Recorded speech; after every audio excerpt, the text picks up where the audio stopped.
नमस्कार बच्चों। आज हम पढ़ने और समझने वाले हैं क्लास 9th हिंदी की हमारी वर्कशीट नंबर 32 को, यानी कार्यपत्रक संख्या 32 को। ये हमारी 22 सितंबर 2021 की वर्कशीट रहेगी। आज की इस आसान सी वर्कशीट में हम ल्हासा की ओर पाठ को पढ़ना और समझना जारी रखेंगे। ल्हासा की ओर पाठ एक यात्रा वृत्तांत है। अब ये यात्रा वृत्तांत क्या होता है? जब हम किसी यात्रा पर जाते हैं, जो कुछ भी अनुभव करते हैं, जो भी हमारे खट्टे मीठे अनुभव होते हैं, जो कुछ भी हम देखते हैं, उस सब को लिपिबद्ध करना, उस सब को लिखना यात्रा वृत्तांत कहलाता है। मान लीजिए आप सिक्किम की यात्रा पर गए, तो यात्रा पर जाते हुए, आते हुए, या फिर सिक्किम में जो कुछ भी आपने देखा, जो भी आपने मस्ती की, जो कुछ आपको अच्छा लगा, जो कुछ आपको बुरा लगा, जहां पर आप घूम करके आए, जो कुछ आपने खाया पिया, जो कुछ भी आपने किया, वो सब कुछ आपने लिख डाला। वो आपका यात्रा वृत्तांत हो गया। ल्हासा की ओर पाठ में लेखक अपनी तिब्बत की यात्रा का जो अनुभव है वो हमारे साथ साझा करें। इस वर्कशीट में हमें उसी पाठ से एक गद्यांश दिया गया। इस गद्यांश को हमें पढ़ना और समझना है। फिर इस पर आधारित कुछ आसान से प्रश्न है जिनको हमें हल करना होगा। तो चलिए शुरुआत करते हैं हम आज की इस आसान सी वर्कशीट की। सबसे पहले हमें समझना है इस गद्यांश को। तो यहाँ पर लेखक अपनी आगे की यात्रा के बारे में बता रहे हैं कि उन्होंने जब तिब्बत की यात्रा की शुरुआत की थी तो उनकी शुरुआत का जो अनुभव था वो काफी अच्छा रहा था। वहां के लोग काफी मिलनसार थे, जहां पर जो यात्रियों का वो खुले दिल से स्वागत करते थे। तो यहां पर आगे जब वो बढ़ते हैं तो थोड़ी सी उनको समस्याएं आती है। कौन से खतरे होते हैं, कौन सी समस्याएं होती है, ये हम इस वर्कशीट में, इस गद्यांश में समझेंगे। अब हमें सबसे विकट डांडा थोड़ला पार करना था।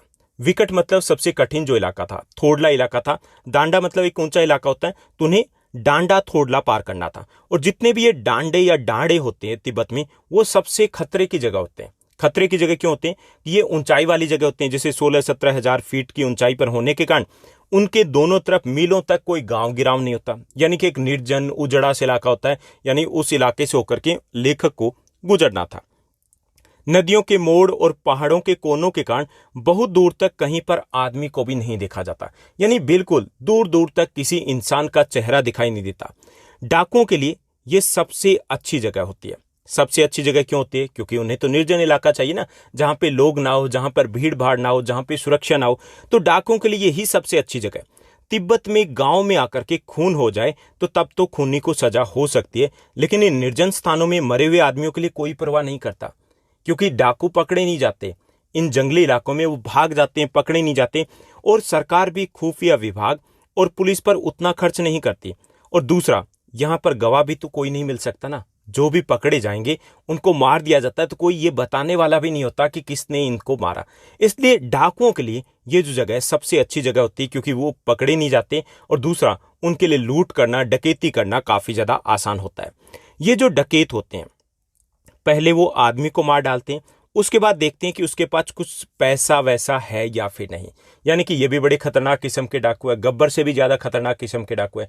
यानी पहले उसको मारेंगे, उसके बाद देखेंगे कि उसके पास पैसा वैसा है या नहीं है। यानी वो पहले नहीं पूछेंगे कि भाई पैसा वैसा है तो हमें दे दो। ओके, तो वो पहले आदमी को मार डालते हैं और उसके बाद देखते हैं कि उसके पास कुछ पैसा है कि नहीं।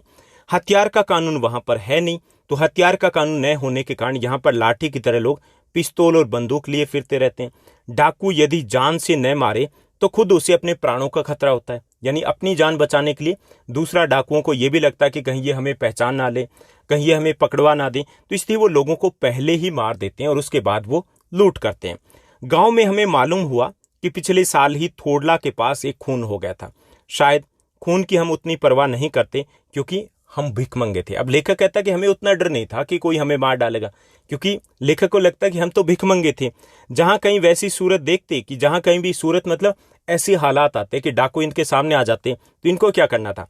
टोपी उतारते, जीभ निकालते और कुछ ही एक पैसा कहते हुए भीख मांगने लगते। यानी ड्रामा करना बड़े अच्छे से लेखक को आता था कि अगर डाकू मिल भी गए तो हमारा क्या बिगाड़ेंगे, हम तो बस टोपी उतारेंगे, जीभ निकालेंगे और कुछ का मतलब होता है दया दया, एक पैसा, और कह करके भीख मांगने लगेंगे। अब भिखमंगों से डाकू क्या लेंगे? तो ये था हमारा आज का गद्यांश। अब इस पर आधारित कुछ आसान से प्रश्न पूछे गए। चलिए इन सभी प्रश्नों को हल करते हैं। पहला हमारा प्रश्न रहेगा, तिब्बत में सबसे खतरे की जगह कौन सी थी? ये हमें बताना है कि तिब्बत में सबसे खतरे वाली जगह कौन सी थी। पहला जो विकल्प दिया गया डांडे, दूसरा विकल्प है फ्रीकलिम्पो, तीसरा विकल्प है चीनी किला, चौथा विकल्प है ल्हासा। तो इसमें सही विकल्प हमारा क्या रहेगा? जो डांडे या फिर जो डांडे थे वो तिब्बत में सबसे खतरे वाली जगह थी। क्यों थी? क्योंकि ये निर्जन जंगली इलाके होते थे और आसपास में कई मीलों तक कोई गांव नहीं होता था। तो इसमें पहले प्रश्न में आपका क विकल्प सही रहेगा। उसके बाद दूसरा हमारा प्रश्न रहेगा, दूसरा प्रश्न है लेखक कब कुची कुची कहकर बच निकलता था। लेखक कब कुची कुची, कुची कुची इस शब्द का अर्थ होता है दया दया करके, ये कह करके बच निकलते थे, कब, ये हमें बताना है। जब लेखक को, कभी लेखक को डाकू इत्यादि मिल जाते थे तो लेखक जो टोपी उतारकर, जीभ निकालकर कुची कुची एक पैसा कहते भीख मांगने लगते और बच करके निकल जाते थे, क्योंकि डाकुओं को लगता कि भीख मांगे, खुद भीख मांग रहे तो इनके पास कहां से पैसा आएगा। ओके, यानी कि कब बच निकलते थे, जब इनको डाकू मिल जाते थे तब ये अपनी टोपी उतारते, जीभ निकालते और कुची कुची एक पैसा बोलते भीख मांगने लगते थे, और इस तरीके से उन डाकुओं से वो हमेशा बच निकलते थे। उसके बाद तीसरा हमारा प्रश्न दिया गया, थर्ड हमारा क्वेश्चन रहेगा, डाकुओं के लिए यह जगह सबसे अच्छी कैसे थी। यानी कि किसकी बात की जा रही है, जो जंगली निर्जन इलाका है उसकी बात की जा रही है, तो सबसे अच्छी जगह थी कैसे। 16-17 हजार फीट की ऊंचाई होने के कारण उस इलाके के दोनों तरफ मीलों तक कोई गांव नहीं था, इसलिए डाकुओं के लिए यही जगह सबसे अच्छी थी, क्योंकि सुरक्षित थी, यहां पर कोई भी उनको पहचान नहीं सकता था और वो आसानी से लूटपाट कर सकते थे, इसलिए डाकुओं के लिए ये निर्जन जगह सबसे अच्छी थी।